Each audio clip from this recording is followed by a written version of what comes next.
Suppose আপনি কোনো একটা ওয়েবসাইটে ঢুকলেন, সেখানে কিছু ইনফরমেশন আছে, যেমন হতে পারে সেটা আপনার ইউনিভার্সিটি ডেটাবেস অ্যান্ড আপনি কি কি কোর্স অ্যাভেইলেবল সেগুলো আপনি লিস্ট দেখতে পারেন, অর আপনি কি কি কোর্স নিয়েছেন সেটা আপনি দেখতে পারেন। এবং অন্য কোনো স্টুডেন্ট কিন্তু সেটা দেখতে পারবে না যে আপনি কোন কোন কোর্স নিয়েছেন। সো সার্ভার কিভাবে বুঝে যে এটা আপনি বা আপনি রিকোয়েস্ট করেছেন আপনার অ্যাসাইন কোর্সগুলো দেখার জন্য? সিম্পলি আপনি যদি চিন্তা করেন যে আপনি মনে করেন যে আপনার ওয়েবসাইটটা বা আপনার ইউনিভার্সিটির ওয়েবসাইটটা হচ্ছে xyz.com অ্যান্ড ওটার লগ ইন পেজে বা login/login এই ইউআরএলটাতে আপনি আপনার ইউজার নেম এবং পাসওয়ার্ড দিয়ে একটা রিকোয়েস্ট করেছেন। সার্ভার আপনাকে একটা অথেন্টিকেশন কোড দিবে অ্যান্ড নেক্সট রিকোয়েস্টটা যখন আপনি দিবেন, দ্যাট ইজ আপনার কি কি কোর্স অ্যাসাইন, সেই রিকোয়েস্টটা আপনি যখন দিবেন, সাথে এই অথেন্টিকেশন কোডটা আপনি পাঠিয়ে দিবেন। তাহলে সার্ভার অ্যাকচুয়ালি বুঝতে পারবে যে এটা আপনি এবং আপনি রিকোয়েস্ট করেছেন আপনার ডেটা দেখার জন্য। সো তখনই শুধুমাত্র সার্ভার আপনাকে ওই ডেটার অ্যাক্সেস দিবে, না হলে দিবে না। সো সিম্পলি যদি চিন্তা করেন, আপনি আপনার লগ ইন এবং পাসওয়ার্ড দেন, সেটার এগেনস্টে সার্ভার আপনাকে একটা অথেন্টিকেশন কোড দেয়। সেই অথেন্টিকেশন পাস বা অথেন্টিকেশন কোড সেটা আপনি প্রতিটা রিকোয়েস্টের সাথে ইনক্লুড করে দেন। সেভাবেই সার্ভার বুঝতে পারে যে সেটাই আপনি অর সেটাই জন ডো। সো আমি যদি নেক্সট টপিকটাতে আসি, এইচটিটিপি ভার্সেস এইচটিটিপিএস, এটাতে হয়তো অনেকের কনফিউশন থাকতে পারে বা এই টার্মটা শুনেছেন। সো এইটাতে যদি আসি, আমি যখন আমার ব্রাউজার থেকে এই রিকোয়েস্টটা সার্ভারে যখন পাঠিয়েছি, সেটা কিন্তু প্লেইন টেক্সট হিসেবে পাঠিয়েছি।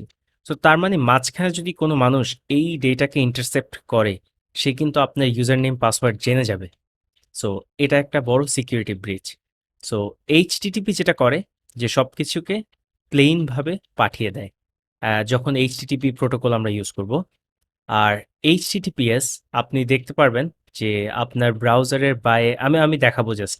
সো এইচটিটিপিএস যখন ইউজ করা হয়, তখন আসলে জিনিসগুলো এনক্রিপ্টেড অবস্থায় যায়। দ্যাট ইজ পুরো টেক্সটটা আপনি যে এইখানে ইউজার নেম পাসওয়ার্ড যেভাবে পাঠিয়েছেন, এই জিনিসটা আসলে এভাবে একটা জিব্রিশ স্ট্রিং হিসেবে যায়। তো মাঝখানে যদি কোনো হ্যাকার অথবা কেউ এই ডেটাকে ইন্টারসেপ্ট করে, সে এটা বুঝবে না কি যাচ্ছে, সেটা সে বুঝতে পারবে না। কারণ আপনার প্লেইন টেক্সট হিসেবে গেলে তো সে আপনার পাসওয়ার্ড ইউজার নেম জেনে যাবে। সো এটা একটা রিস্ক। অ্যান্ড ইয়েস, মাঝখান থেকে ইন্টারসেপ্ট করতে পারে, এই জিনিসটা খুব কঠিন কিছু না, খুবই সিম্পল। সো এই জন্য এইচটিটিপিএস ইউজ করা হয়। আমি যদি একটা সিম্পল ওয়েবসাইটে যাই, আমি যদি দেখাই, সো মনে করেন এইচটিটিপি স্টেটাস এই ওয়েবসাইটটারই যখন এইচটিটিপিএস হবে, তখন একটা এখানে লক সাইন দেখতে পারবেন আপনি। এটা আরেকটা কাজে খুবই ক্রুশাল। মনে করেন কোনো একটা ওয়েবসাইটে যেয়ে আপনি আপনার ব্যাংকিং ইনফরমেশন দিচ্ছেন। সো ব্যাংকিং ইনফরমেশনটা আপনার কার্ড নাম্বার বা কার্ডের পিন নাম্বার দিচ্ছেন আপনি। যদি কোনো ইউজার মাঝখান থেকে, যদি কোনো অ্যাটাকার অ্যাকচুয়ালি বা হ্যাকার মাঝখান থেকে আপনার ডেটাটা ইন্টারসেপ্ট করে, সে যদি আপনার কার্ড নাম্বার এবং পিন নাম্বার জেনে যায়, it's a risk, right? So যখন এইচটিটিপিএস হয়, এই জিনিসটা আসলে একটা জিব্রিশ স্ট্রিং আকারে যায়। দেন শুধুমাত্র সার্ভার ওটাকে এক্সট্রাক্ট করতে পারে ওই ডেটাটা। বাট একটা জিনিস খেয়াল রাখবেন, এইচটিটিপিএস মানে অনেকে মনে করে সিকিউর, এমন না। কেন হচ্ছে? কারণ এইচটিটিপিএস দিয়ে ডেটাটাকে আপনি এনক্রিপ্ট করে পাঠালেন, মাঝখানের কেউ সেটাকে ভেঙে হয়তো দেখতে পারবে না, ট্রু। বাট আপনি যেই সার্ভারে ডেটাটা পাঠিয়েছেন, তাদের ডেটাবেস যদি সিকিউর না হয়, ভেঙে কিন্তু মানুষজন দেখে ফেলতে পারবে।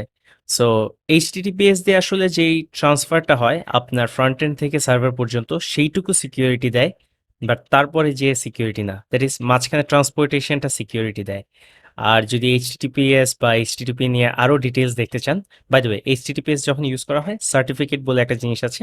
সো এই সার্টিফিকেটগুলো কিনতে হয় বা কিছু কিছু জায়গায় ফ্রি পাওয়া যায়। বাট ভালো সার্টিফিকেটগুলোর প্রাইসও বেশি। অ্যান্ড এই সার্টিফিকেটগুলো আপনি আপনার ডোমেইনে অ্যাড করে তখন আসলে এই এইচটিটিপিএস এটা অ্যাড করতে পারেন।